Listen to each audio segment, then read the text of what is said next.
Hoy en entrevista nos acompaña el Procurador de los Derechos Humanos, el licenciado Jorge de León Luque, con quien platicaremos el tema del cobro excesivo del alumbrado público, el tema Portillo, entre otras cosas. Licenciado León, gracias por venir. Ya después de mucho tiempo, me recuerdo en ese tema de las elecciones, cuando habían una serie de participantes tratando de llegar al puesto y que muchos no se entendían de que cuál era el papel del Congreso de la República, que definitivamente alguien junto con el plan de proyecto de gobierno tenía que votar por alguno y al final de cuentas queda usted. Licenciado, la primera pregunta, porque en ese momento lo abordamos, ¿hubo una reducción del salario o fueron puras palabrerías de los candidatos en su momento? Promesas. No, efectivamente, bueno, primero gracias por la oportunidad de llegarle a tanto joven y esta audiencia tan emotiva y tan inteligente además. Fue la primera decisión administrativa que tomé. El primer día firmé la reducción de mi salario, ya no recibo los 100 y pico mil, recibo la mitad desde el primer día de trabajo. Que era una buena, porque la verdad es que pareciera al principio que eso era simplemente una forma de llegarle a la gente para estar de acuerdo con los candidatos, pero ahí sí que es plena prueba de que se cumplió. Gran chance, grandes responsabilidades durante elecciones del procurador mencionábamos, o habían algunas deficiencias de quien había estado antes junto con su equipo, porque esto no es personal, ¿verdad? Es institucional, pero es lógico que alguien tenía que estar a cargo del tema. Usted agarra las cosas y se da cuenta que es complicado, digamos, ¿cuál ha sido el reto hasta ahora en la labor de la Procuraduría? Sí, evidentemente una institución como todas, diría yo, casi todas en Guatemala, con poca credibilidad, con esa percepción errónea de que el procurador defiende al delincuente y con un desorden administrativo, que yo lo dije desde el inicio, con mucho desorden administrativo, así que me ha tocado una tarea dura en cuanto al tema administrativo y en cuanto al saber cómo poderle llegar a la población, que tenga confianza en su institución y en quienes las dirigen y empezarle a dar respuesta. Ser procurador de los derechos humanos en Guatemala obviamente no es igual que serlo en Suiza o en Suecia, así claro. Es que hay muchísimo trabajo, muchísima conflictividad, pero vamos poco a poco logrando algunas de las metas que nos propusimos y yo diría hoy estamos ya a punto de cumplir un año de gestión, muy optimistas de la institución del procurador, pero preocupado por la realidad nacional. No, y lo que es bueno es que de alguna forma hay que cambiarle la percepción a la gente de lo que es la Procuraduría de los Derechos Humanos y fortalecer dicha institución y quien esté ocupando el cargo, porque era una institución que pareciera, como usted lo acaba de decir, de que estaba a cargo de defender los derechos de los que cometen los delitos, que matan a la gente todos los días, que son los delincuentes. Por lo que veo, esa es una labor que uno se tiene que fijar en la cabeza para empezarlo a trabajar. Hablemos del tema deportivo, porque al final de cuentas la Procuraduría juega un papel de tercero, pero casi en todo está involucrado. Protección de los derechos humanos, casi que en todo está involucrado. Alfonso Portillo viene a Estados Unidos, entra a Guatemala como que fuera Juan por su casa y se llevan al expresidente. Muchos alegatos de parte de la defensa, de las autoridades guatemaltecas, donde no se ponían de acuerdo, y hasta el día de hoy incluso argumentan de que el expresidente Portillo, a pesar de haber sido llevado, se viola sus derechos humanos y que él está sufriendo, digamos, algunos problemas de salud. ¿Qué tiene usted o qué versión tienen ustedes con respecto al tema? En el caso del expresidente Portillo recibimos 3 denuncias muy puntuales en relación a su extradición, a si se había o no cumplido con el debido proceso, en la forma en que, digamos, administrativamente la Cancillería, que era la responsable, lo había llevado. Estábamos a la espera, hemos tenido un atraso en cuanto a esa resolución porque estamos a la espera de un informe médico que se tiene que rendir de parte de Estados Unidos, del cónsul muy puntualmente. Aquí lo que sucede es que al parecer ha habido una negativa de parte del expresidente Portillo de dar a conocer esos informes. Lo que sucede en Estados Unidos es que te realizan los exámenes médicos, pero la persona puede decidir si se hacen públicos o no. Y al parecer él ha decidido que no quiere, pero que se hagan públicos. Remontémonos a quien estaba a cargo de la Procuraduría en su momento, que es el licenciado Sergio. Se argumentaba como parte de la defensa de que no se había hecho, digamos, un dictamen de parte de la Procuraduría para poder, al final de cuentas, el presidente Colón haber firmado la extradición. En eso se basó también la defensa. Lo que hemos visto en cuanto a los informes y todo es que la extradición estaba firme. Aquí lo que ha habido es un poco de confusión en cuanto a que había recursos o no, pero cuando se refiere a los recursos, la ley de extradición se refiere cabalmente a que no haya recursos pendientes que sean relativos a la extradición per se, no cualquier otro recurso, porque si no uno cada día interpone una exhibición personal cada día y habría recursos pendientes. Es decir, aquí, y va a ser parte de nuestra resolución en 2 o 3 días me parece, la extradición estaba firme, pero lo que se ha criticado y lo que por lo que nos vamos a pronunciar es por la forma en que administrativamente Cancillería realizó, digamos, ese traslado del expresidente con algunas contraindicaciones de parte del propio Nassif, donde decía que no estaba en condiciones y que si fuera necesario su traslado, tenía que tomar ciertas medidas, como por ejemplo llevarlo a cargo de un avión ambulancia, etcétera, etcétera. Sí se cumplió con eso, pero aquí lo grave de este caso es que se vedó al Procurador de los Derechos Humanos la función de su mandato, independientemente de la resolución de la Corte, porque ahí la resolución de la Corte establece que podemos y debemos verificar incluso en Estados Unidos. Hay un principio constitucional por excelencia que es la extraterritorialidad. El Procurador no tiene extraterritorialidad, por eso incluso decidí no ir a Nueva York, sino hacerlo a través del canal de Cancillería, que es la representación del Estado en el exterior. Así es no, que, yo aclaro diciendo el hecho de que hay que mencionar que Estados Unidos, cuando yo menciono que entró como Juan por su casa, es porque por lo menos los medios o las autoridades guatemaltecas tenían miles de versiones, no se sabía si ellos habían entrado con permiso, si no entraron con permiso, pasaron chocando carros en el camino al aeropuerto, golpean a un periodista, no dejan que el procurador pueda acercarse a la víctima, o sea, entonces uno también se queda en aquella nebulosa de cómo fueron que funcionaron las cosas, pero bueno, ahí sí que esas son las autoridades que tenemos, eso nos tenemos que apegar y creerles, como diría el ciudadano, de que lo que están haciendo está bien. Hemos visto, y muy sorpresiva la noticia, de que efectivamente la Procuraduría denuncia a 55 corporaciones municipales que elevan la tasa del alumbrado eléctrico. El problema aquí es, y eso me parece excelente, porque hace cuánto, me imagino que ahora lo están sacando a luz, hace cuánto vienen los alcaldes y las corporaciones municipales cobrando esa tasa a su antojo. Es decir, porque la gente cuestiona incluso ahorita que el alumbrado público es más caro que lo que pagan en su vivienda. Y prueba de ello es de que puede ser que los alcaldes, aunque yo no puedo dar certeza de ellos, de que ellos cobran en esa tasa, incluso algunas otras cosas como la luz de los mercados, como las bombas de agua que les funcionan a ellos, y el guatemalteco dice, ¿cómo es eso que en mi casa me sale a mí 40 quetzales y tengo que pagar 150 por el alumbrado público? Pero entiendo también que el Código Municipal no establece un procedimiento a seguir para definir esa tasa.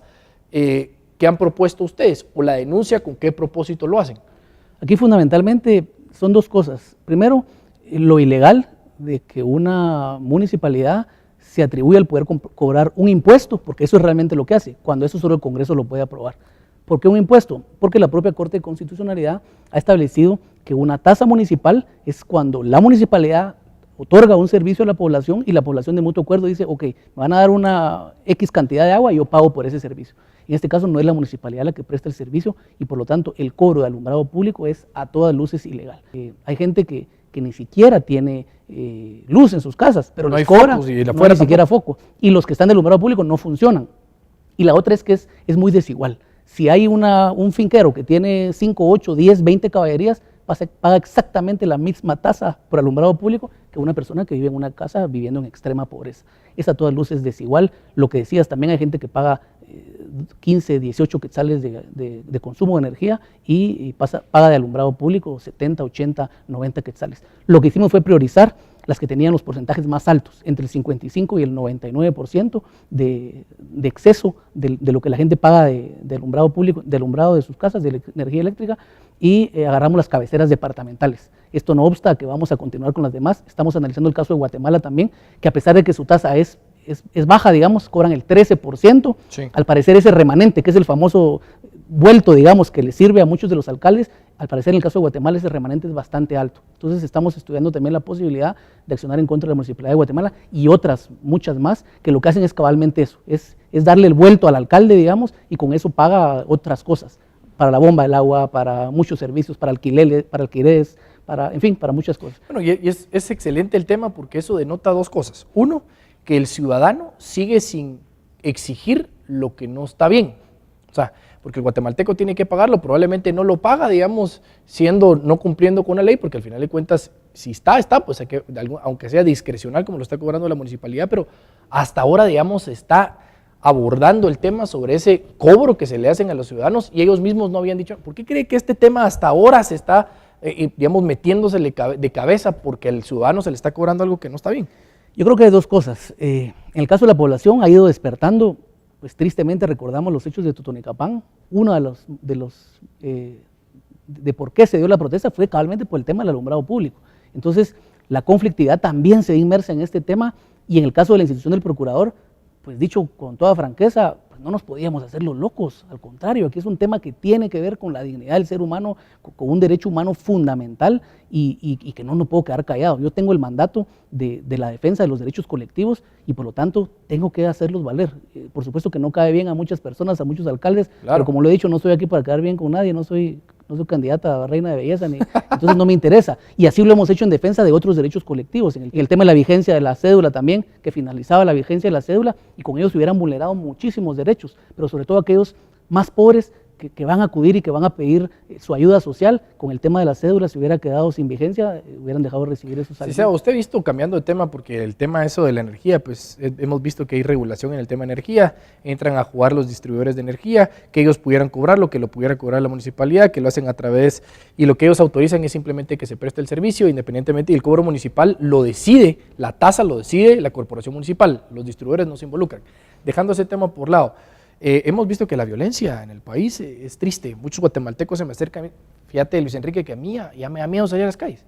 Y eso va pegado mucho con la función de ustedes, con las víctimas, con los guatemaltecos que sufren de todos estos tipos de violencia en la calle. ¿Le han dado seguimiento ustedes a los casos? ¿De qué manera, hasta qué punto pueden ustedes abarcar a la población? ¿Se siente usted satisfecho, digamos, con la labor que ha hecho desde que empezó?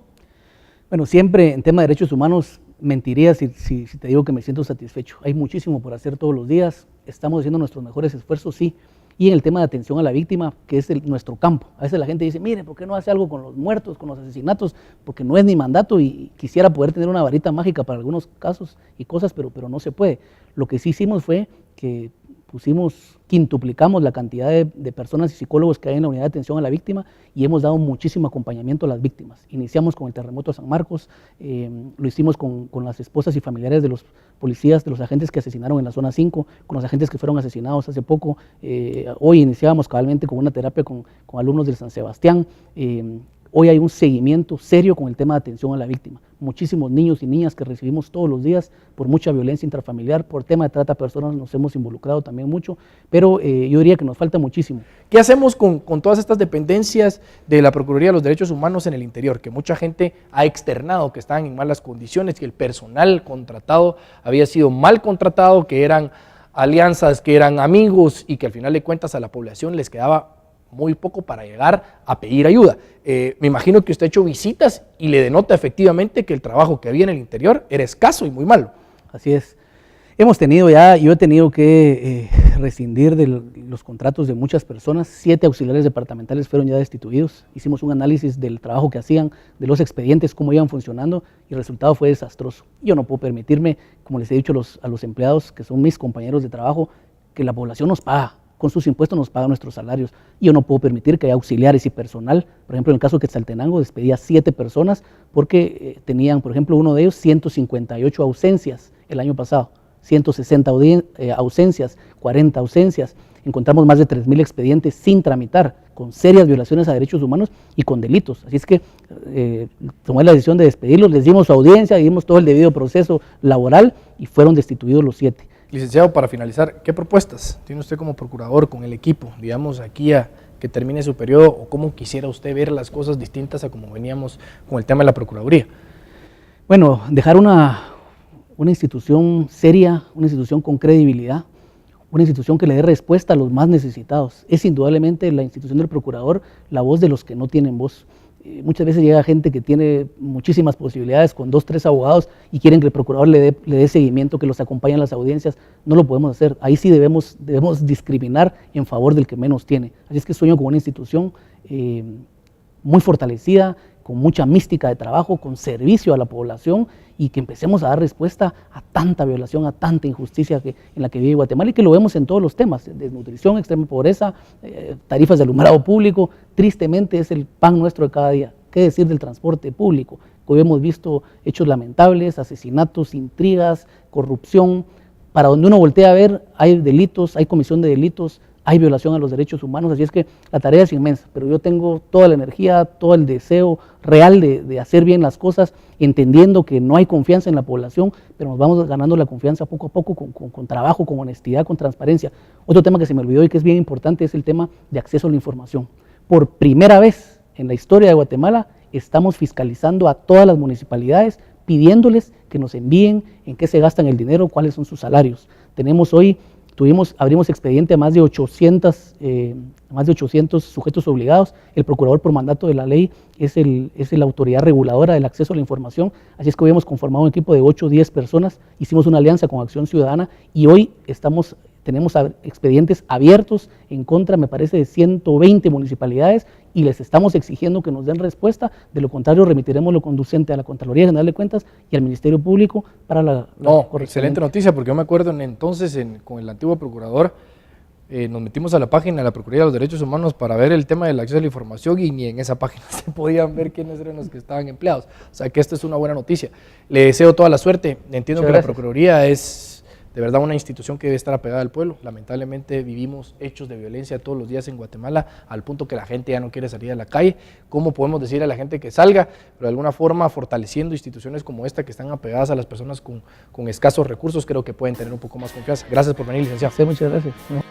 El tema municipal es bonito, que en realidad yo no entiendo cómo hasta ahora se sacó a luz, yo no estaba enterado, la verdad.